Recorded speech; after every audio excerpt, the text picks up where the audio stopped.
panoorin nyo po ng buo yung video na to bago nyo gayahin yung setup ko. Importante po ito kasi tinanggal ko yung BMS nung battery. Dahil hinaharang ng BMS yung sobrang wattage dahil ang pagpapa-start po ng motor man yan ng ref, aircon, ng tubig, yung motor ng motorcycle,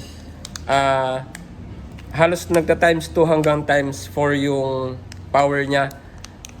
So ang mangyayari, haharangin nung BMS yung over ng nung current na yun, Kaya tinanggal ko ito, nag-decide akong tanggalin to.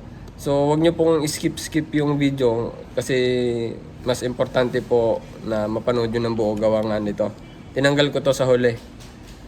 So ang nakalagay na lang doon ay yung active balancer. So yun po, ito naman ay gagawa ako ng life pour na battery ang gamit para sa Mio. Pang Mio po ito, hindi ko alam kung ano mga kasukat ng Mio eh. Alam ko yung XRM, hindi ko alam yung click, pero gagawa rin ako ng malaki. Pero ipakikita ko muna sa inyo ngayon ay yung sa maliit, sa Mio. YT4 ba yun? Ang sukat. So gagamitin ko po ay ito, life pour na ganito, 32650. Ito po ay 3.2 volts. Ipapag-series po para maging 12 volts. 12.8 volts. Tapos, lalagyan ko ng active balancer para po manatiling balanse yung mga cells. Kumbaga hindi overcharge yung isa ay undercharge.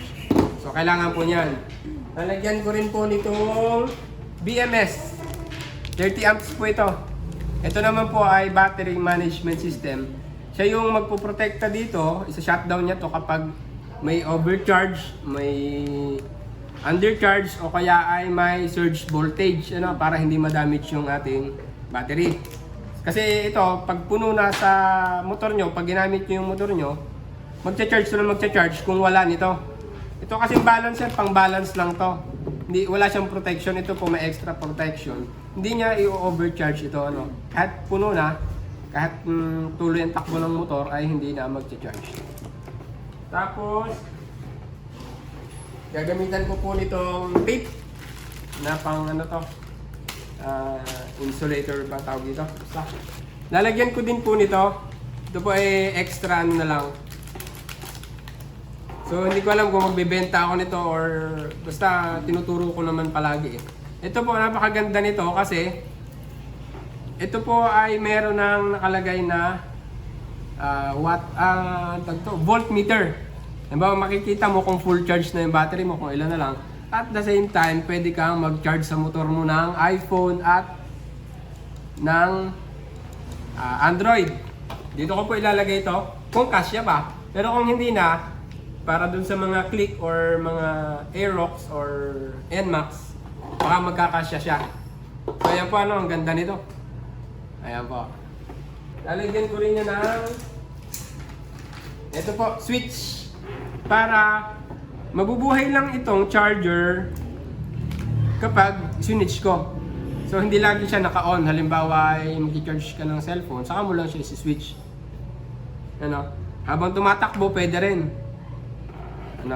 Depende na lang ito kung saan ko ilalagay. Kasi nagpagawa rin yung tiyuhin ko. Actually ay ito ay madami. Tatlong motor yung kakabitan ko. Tapos magagawa rin akong pang NMAX, Aerox at sa Click. So yun po. Saka yung ADB ng tiyuhin ko. So marami akong gagawin. Makikita ko naman sa inyo, huwag kayo mag-alala. Sa mga gusto pong mag-build Tapos po, may feedback po ako dito. Kailangan ay ito po yung mga in-order ko. 3 klase.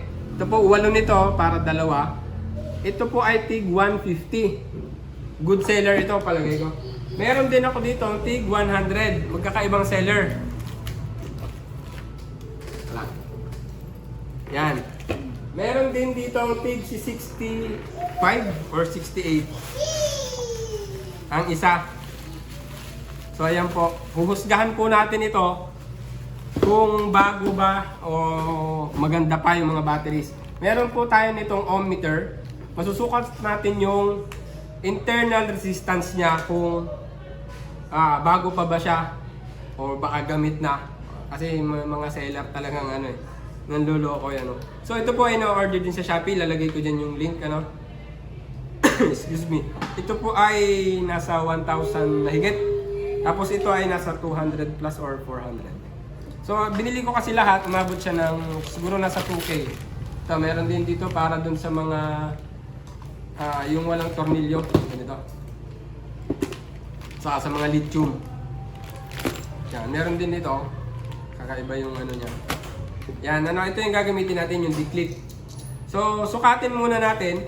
O nga pala, para malaman nyo kung bago pa siya or gamit na siya, ay dapat ang internal resistance niya ay naglalaro lang sa mababa sa 10. So yung 5 milliohms hanggang 7 milliohms or 8 milliohms ay magandang klase pa po yun. Kumbaga brand new. Kung may mas mababa pa sa 5, imposibleng magkameron tayo nun. Pero malay nyo, meron ngang, kung meron pong naka-experience dyan ng 5 milliohms yung ganito or pababa, paki-comment po sa baba kung ano. Kung sa kayo bumili din, para doon kami bibili. So ito po unahin natin sukatin. So yun nga po pala, no, ang internal resistance ay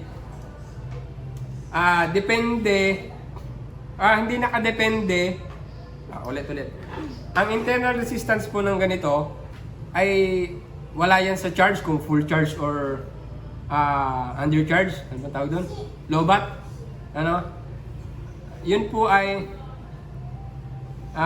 wala rin sa amperahe kung gaano kataas. So yun po ay nandun na sa ohms talaga niya, sa resistance niya, dun mo masusukat. Kahit full charge or hindi, pag sinukat mo dapat yun yung lalabas na value. Yung below 10 milliohms. So sukatin na natin ano.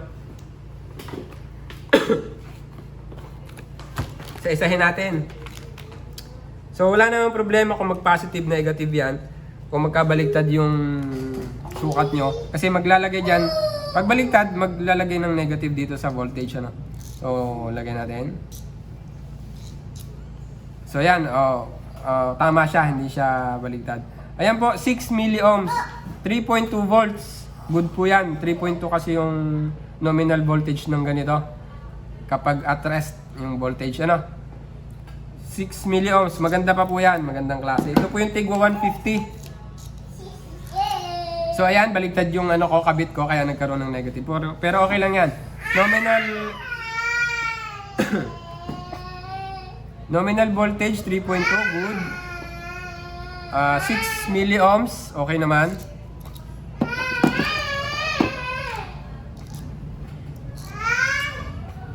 6 milliohms, okay naman.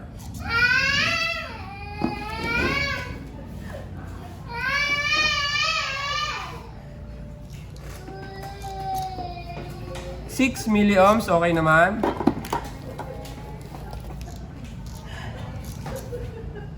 6.3 milliohms, okay naman.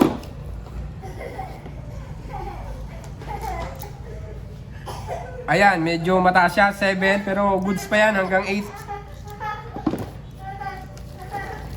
So isa-isahin talaga natin to, ano, tiyagain natin. 6.5, goods pa yan. Isa na lang. 6 milliohms, napakaganda. Tapos ito po ang maganda sa seller na to, mayroon ng kasamang volts. Volts pala. Ano? Dito.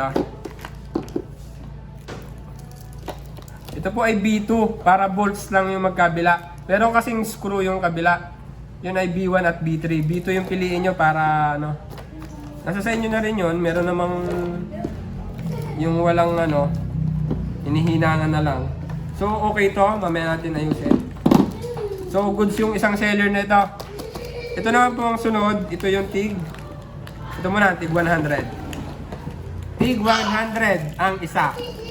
Malalaman na natin. Dapat hindi siya tataas ng 10 milliohms. Sana walang seller na manluloko, ano. Pero palagay ko luma na to. Hoy, bagsak na bagsak. 13.6. Nominal voltage naman niya, pasok. Pero yung internal resistance siya, napaka ano na, doble na ang gamit. Luma-luma na ito. Pero siguro ay pwede pa naman gamitin hanggang mga ilang cycles pa to. 12. Bagsak ka. Ito yung TIG 100. Huwag na kayong manghinayang. Bilhin nyo na yung ganito. Yung TIG 150 kaysa sa 100. 13. Yan po ang hirap pagka wala kang pangsukat ng internal resistance. So, maluloko ka ng seller, ano? Kala mo, oh, full charge nga, okay yung nominal voltage, kaso bagsak yung internal resistance. Ibig sabihin, so bagsak siya, no? 13 milliohms. So, wag na kayo manghinayang, 150 po ito. Ito ay 100. Ito naman ang sukatin natin, tig 65 pesos. Another seller ito. Ayun, medyo mababa, 11. Pwede na. 11.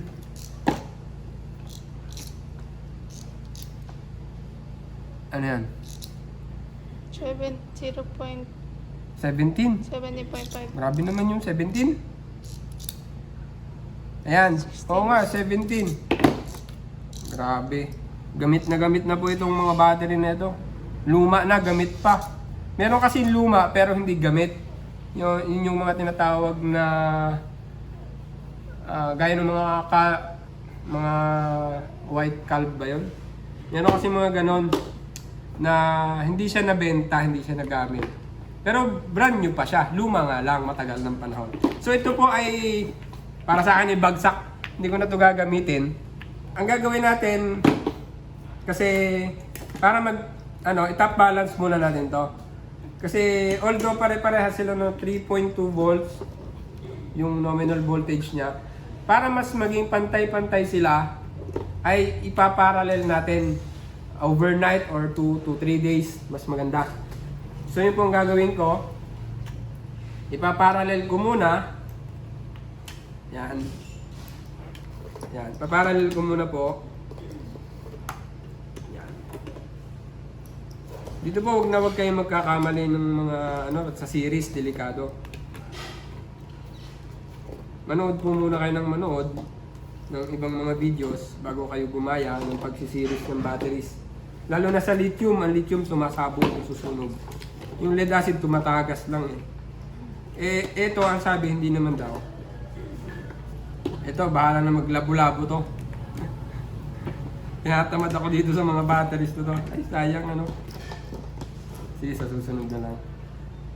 Ayan.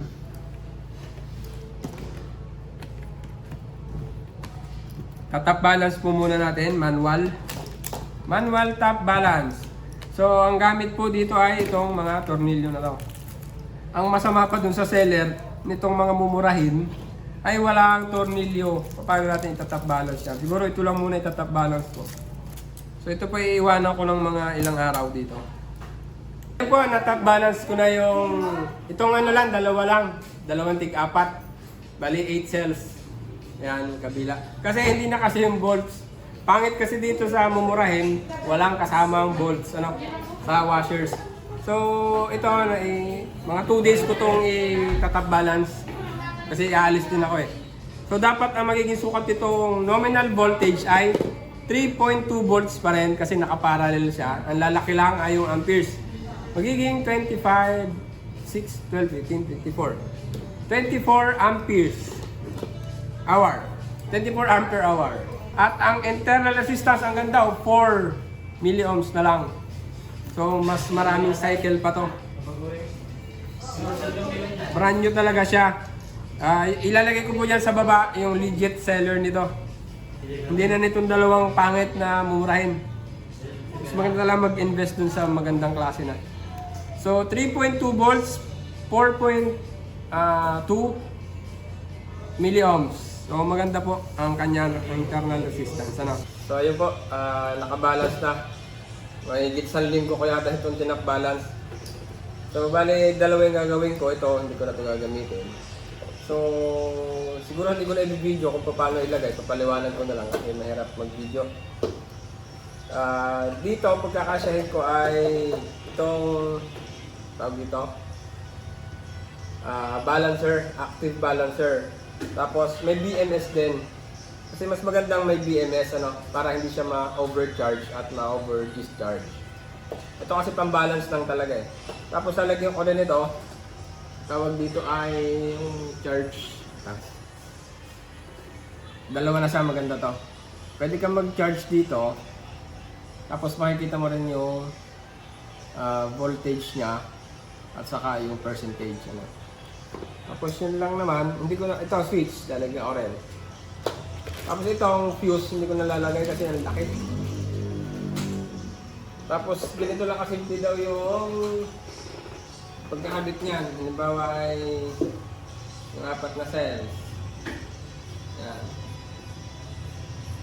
Medyo nagmamadali tayo.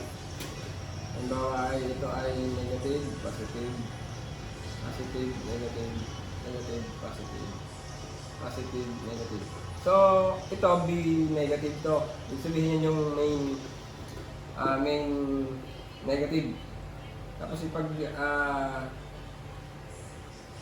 series mo lang yan, ganyan, ganyan, at pag ganyan. Ito yung B2, B1, ito yung B2. Kahit alin naman dyan eh. Ito pala yung B1. B1, ito yung B2. Ito yung B3. Ito yung B4. Ito yung main positive. Yan, ito yung negative. So dito may kukonect yung BMS mo. Ay yung ito. Positive at negative nito output. Tapos yan, ganyan lang kadali yan. Nagmamadali lang ako kaya hindi ko na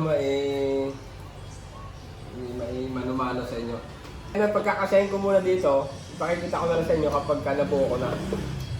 Kasi marami naman tutorials din ng paggagawa nito. Medyo nahihirapan lang ako pagpapaliwanag ko paano isa-isa.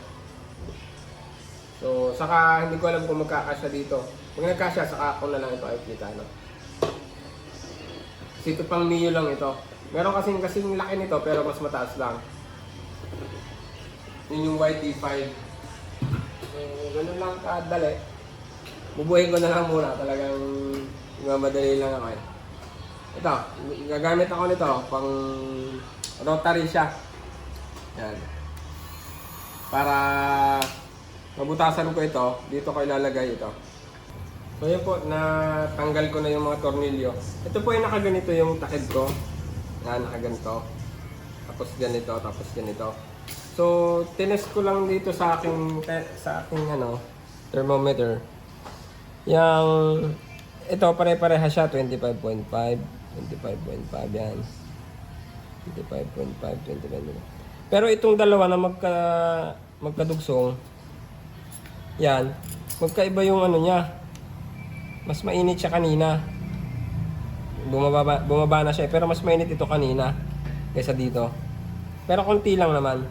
Tapos sa voltage, ito yung voltage natin.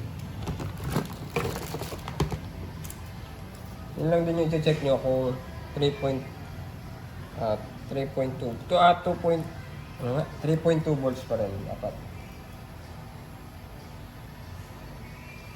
Yan, 3.3. So, ganun lang. I-check nyo lang isa-isa. Yan. So far, so good naman. Pero yung sa temperature lang napansin ko kanina, magkaiba. Siguro dahil matagal ko yung nailagay. Dati kasi ang naka-series lang ay ito. Naka-parallel. Nung pinagdugsong ko yung dalawa, pati yung resistance, iba yung resistance ng dalawang may kadugsong. So yan, bali po yan yung magiging tayo niya. Nandito yung BMS, nandun yung active balancer, tapos ito dito sa ibabaw, kasya naman siya. Yan. Tapos yung switch dito sa ibabaw. Yan. So yan po. Yan, magagaya nyo na yan kung maliit yung battery nga gagawin nyo. Pero sa YT5, yung sa mas mataas, syempre kasyang-kasya na lahat yan. At patayo. Mas maganda kung patayo. So, yun muna. Gagawa na lang ako ng paraan para hindi maglapat yung mga yan. Kasi pag nalapatan yung boards, siyempre magkakaano yan. So yan, bali naka-series na yan. 12 volts na yan. Ito ay kaya nakatayo, hihinangan ko kasi. So ganito magiging tayo niyan. Yan. Tapos itong BMS, yung supplier, hindi pa inihinang, ginawan pa tayo ng trabaho. Hihinang mo pa. Yan. Tapos bago nyo po ihinang dito, ay wag nyo munang ikakabit dito. Kumbaga wire muna nito, yung BMS, saka wire din itong active balancer bago ikabit sa board kasi pwedeng ma-damage yung board. So ganun muna. Hindi ko lang maipakita, pero ganun lang yan. So tapos pala i-check nyo din yan. Halimbawa ito ay 12 volts ang lalabas dito. Susunod 3 volts, susunod 6 volts sa B3. Sa B2, tapos sa B3 9 volts, tapos dito 12 volts. So yun pa. And tapos pala, ito palang BMS, itong B plus na ito, saka yung B4 ay magkakonekta. Tapos yung B1, saka yun doon, pwede ka doon maghinang para hindi ka na gumamit nito. B3, magkakakonekta sa, tinest ko sa continuity. So itong P plus na to at saka B plus, parehas lang. Ito lang P minus, hindi siya yung B negative. Hindi ko alam kung saan to patungo.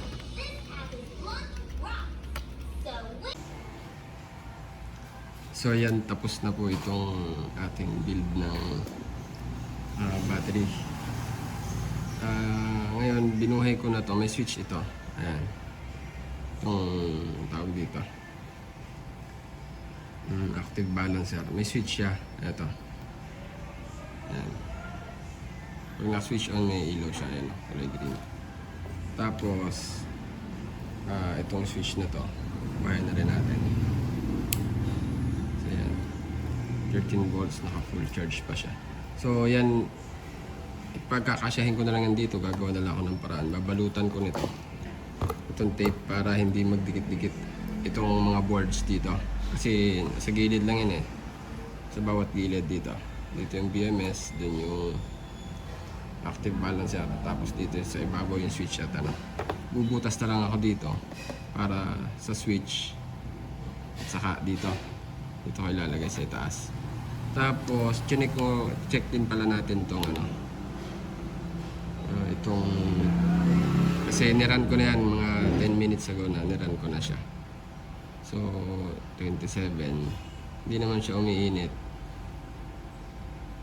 Yan, may 26, 27, 27, 27. Dito sa mga ports wala din. Sa BMS wala rin umiinit sa BMS kahit hawakan siya. Yan. Tapos dito sa active balancer wala rin, hindi rin umiinit. Yung mga capacitors yun, medyo mainit yung capacitors. So, try natin hawakan, hindi rin siya talaga mainit. So ayun, maganda yung pagkakabit ko ng ano, maayos to, walang sabit, hindi pumalya. So i-test naman natin para malaman natin yung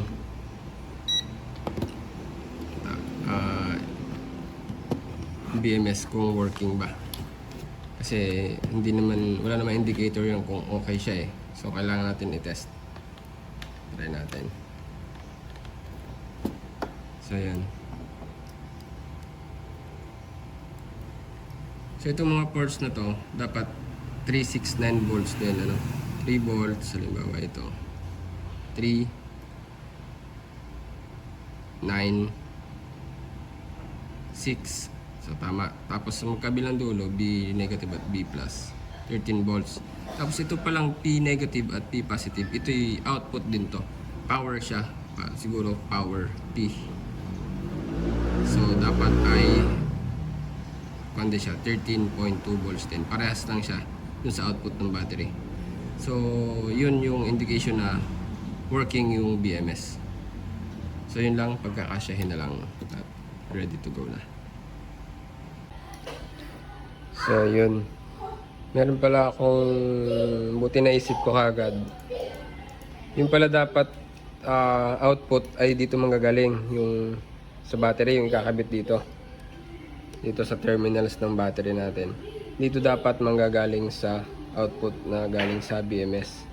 Kasi ang mangyayari niyan, pag nakakonekta yan dito, gaya nito, itong dalawa, itong switch at saka itong ito ba yan, dapat yan ay hindi dyan nakakonect. Dito ako kinonect So dapat pala ay dito, kasi mababypass mo to. Wala rin kwenta yung BMS mo kung hindi dito manggagaling, kasi hindi niya mamamonitor yung mga lumalabas at pumapasok na power. So yun lang, lilipat lang dito yung sisil ko na to, wala namang ikakabit pa dito. So ito lang yung hindi ko nakita.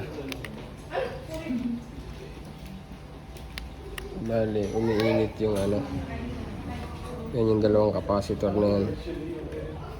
Umiinit siya habang nagcha-charge kasi yung phone. Ayan. Mabilis siya mag-charge. 3.0 siguro yung USB nito. Ang problema ay masyadong mataas, walang ventilation, so baka delikado to mag-charge dito. Ayan 42, nagpo-43 pa. Habang tumatagal, pataas ng pataas yung temperature. Nakalapat siya dito. So yun ang magiging problema. Ito ako nag-44 na. 47 na. Init na yun.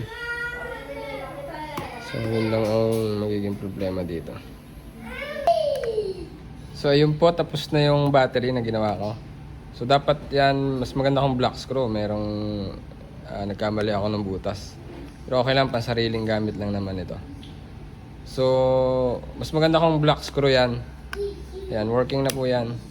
So ayan pwede ka na mag-charge dyan. Kahapon nag-charge na ako dyan. Yun. Ito po ay pang Mio i125 saka XRM. Hindi ko alam kung ano yung sukat ng click, pero gagawa rin ako nun. So ayan, tapos na.